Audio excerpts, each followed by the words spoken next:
Preface. mynovabooks presents The Room That Wasn't There Yesterday by Silas Wake. A haunting, one-shot journey beyond a hidden door in an ordinary apartment. To explore more, please visit mynovabooks.com. The following voice will narrate your audiobook experience. Hi, I'm Mike Donovan. I will be the narrator for this story. Now sit back and enjoy. Now reading. The Room That Wasn't There Yesterday. My apartment building wraps around a square courtyard, 4 floors of beige brick, each level a hallway looping the open space in the center. The kind of place where sound travels too well and nothing ever really stays private. My unit's on the 3rd floor, part of a closed circuit of doors, vents, and aging pipes that rattle when someone takes a shower 2 units over. The hallway always smells faintly of old takeout and pine sol. It's 78 steps from my front door to the stairwell, if I don't get distracted. I like to inventory the hallway while my coffee cools. It steadies me. Room 3A, Mr. Vega's music studio. Room 3B, Kai and her lavender sheets. Room 3C, empty since March. Room 3D, my place, the garbage chute. Room 3E, Mrs. Coe. Room 3F, midnight rollerblading twins. Room 3G, mysterious storage closet. There's never been anything between 3D and 3E except the chute.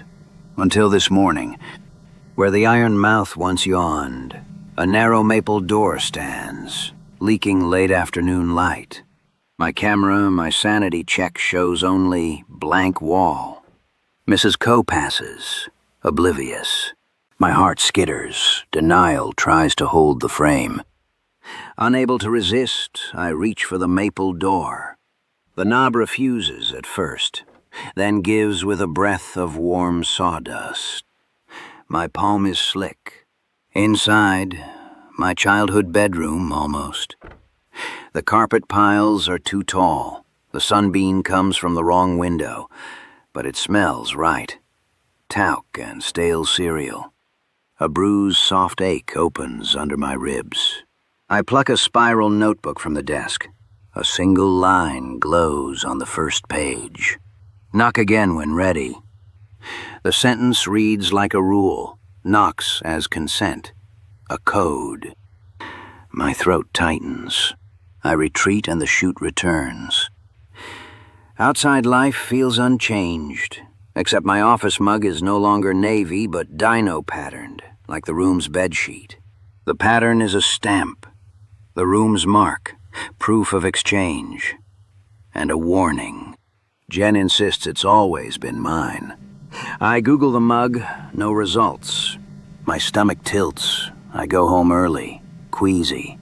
But sleep escapes me, and with dawn comes a second visit. The door waits. I knock twice, answering the note. Payment in sound, permission to go deeper. The room has expanded. My elementary school hallway grafted onto the far wall. Lockers stand half open, their vents exhaling chalk dust. In one rests my phone, yet my real phone is in my pocket. The hallway clock shows 2:17, its hands jittering. Exhilaration and dread braid tight. I leave with the duplicate phone. That afternoon, every text thread older than yesterday vanishes from my real phone. The room keeps what it mirrors. It shears time where I touched it. IT blames a sink accident. HR emails confirming my resignation at month's end. An email I never wrote, but is stamped with my address. Shame. Heat. A hollow drop. My boss coolly accepts my change of plans. Resolute, I plan a 3rd confrontation with the impossible threshold. Anger stiffens me. 3 knocks, deeper debt for deeper access. The room now blends the municipal archive basement where I work. Rolling stacks, dim green exit signs. But the files are children's crayon drawings of trolley crashes. A chair holds Jen's half-turkey sandwich, still wrapped. Its label reads, "Property of Room." Petty defiance or just fear with a rind of bravado. I steal it back. The elevator at work no longer recognizes my keycard. Security can't find my name in the directory. Cold air in my teeth. Jen pauses when I say hello, searching my face like I'm trivia she once knew. "Sorry, were you interning here?" She offers me half her sandwich anyway. It's tuna now. 4 knocks follow that night. An edge, a cliff. Inside is a street corner at dusk. Buildings taller than they should be. My apartment block stands across the way, but the windows show scenes from the 1994 Rangers game. Audience all wearing my 9-year-old face. A city bus idles nearby, route sign flashing 3D my door number, which feels like bait, an address turned lure. The driver waves, his hand is mine, younger. He asks for a transfer slip. I don't have the fare for trading routes. I back away. I back out of the room. The hallway's ceiling tiles don't tremble with the elevator anymore, because there is no elevator. A sign reads, "Stairs only." The arrow points both directions. Kai's lavender sheets hang on a line strung right across the hallway. She doesn't recognize me either. Apologizing for occupying the old tenant's space. My key still turns, yet the plaque on my door now says 3C. I swallow hard and count my breaths like steps. The changes ripple inward, even into language itself.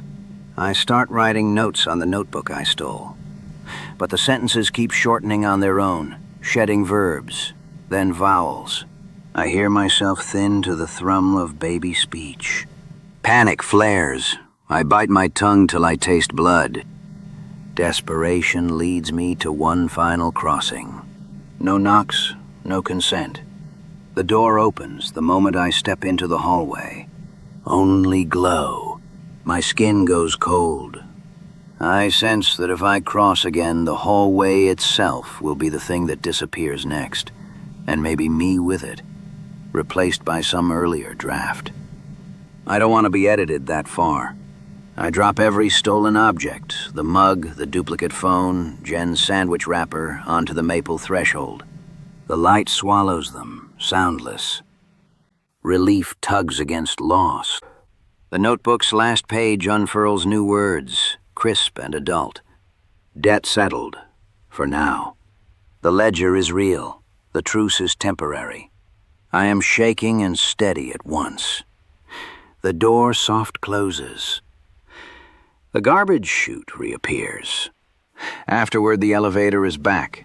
HR apologizes for a clerical mix-up, and Jen greets me by name. I am furious with relief until I brew coffee and reach for my navy mug. It isn't there. In its place sits a maple-paneled thermos brass lid frosting the air, glowing with a tame late-afternoon warmth. The room's signature light. Invitation and IOU in one. On the side, neat looping ink. Knock when ready. I keep my hand off the lid. The want is there, the fear also. The part of me that wants to stay whole, squaring against the pull. For now. End of The Room That Wasn't There Yesterday. Outro!